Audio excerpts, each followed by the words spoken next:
Daily হান্টে এই খবরটা বেরিয়েছে।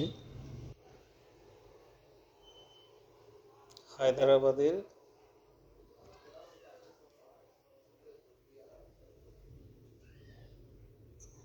সৈয়দ আবু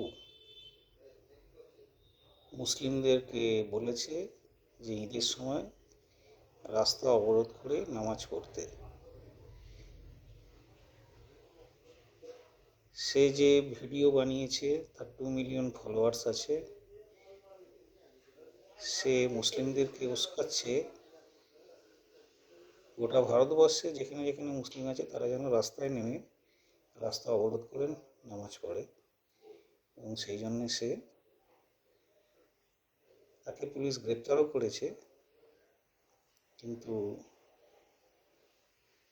এইবার আপনারা ঠিক করুন, জনগণ, আপনারা কার পক্ষে আছেন, কাকে ভোট দেবেন। আমি ওর বক্তব্যটা একটু শোনাচ্ছি।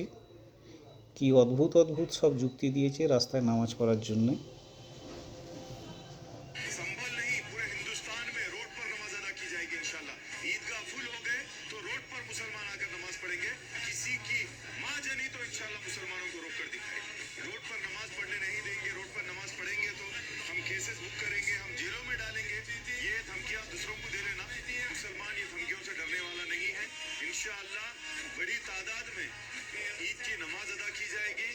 टकले को दिन ब दिन मुसलमानों से प्रॉब्लम होती है, मुसलमानों से तकलीफ होती है। अभी ये टकला एक नया फितना लेकर आया है कि रोड पर ईद के दिन कोई मुसलमान नमाज अदा नहीं करेगा।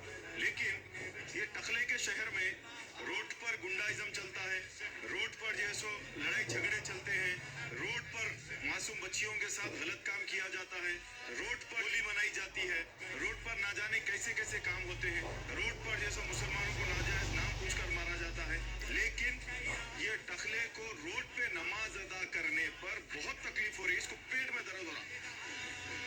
इतनी तकलीफ क्यों है रे भाई तेरे को मुसलमानों से, समझ में नहीं आता। ये हिंदुस्तान में जितना हक तेरा है उतना हक मेरा भी है।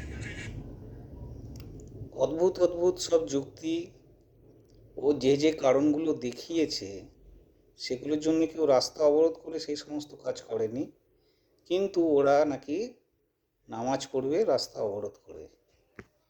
এইটা আমার নিজস্ব বক্তব্য নয়, এটা ডেইলি হান্টের নিউজ।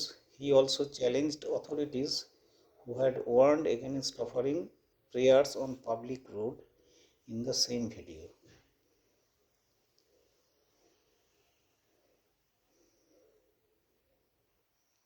অবশ্যই সে গ্রেপ্তার হয়েছে, কিন্তু তার সাপোর্টারের সংখ্যা ভারতবর্ষে প্রচুর।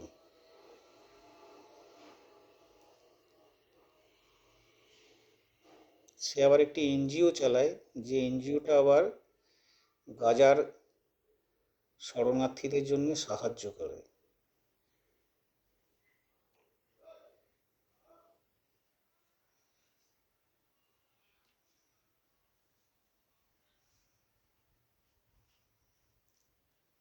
সুতরাং এই ভিডিওটা আমার নিজস্ব বক্তব্য নয় যে আমি বানিয়ে বলছি, এটা সম্পূর্ণ ডেইলি হান্টের নিউজ।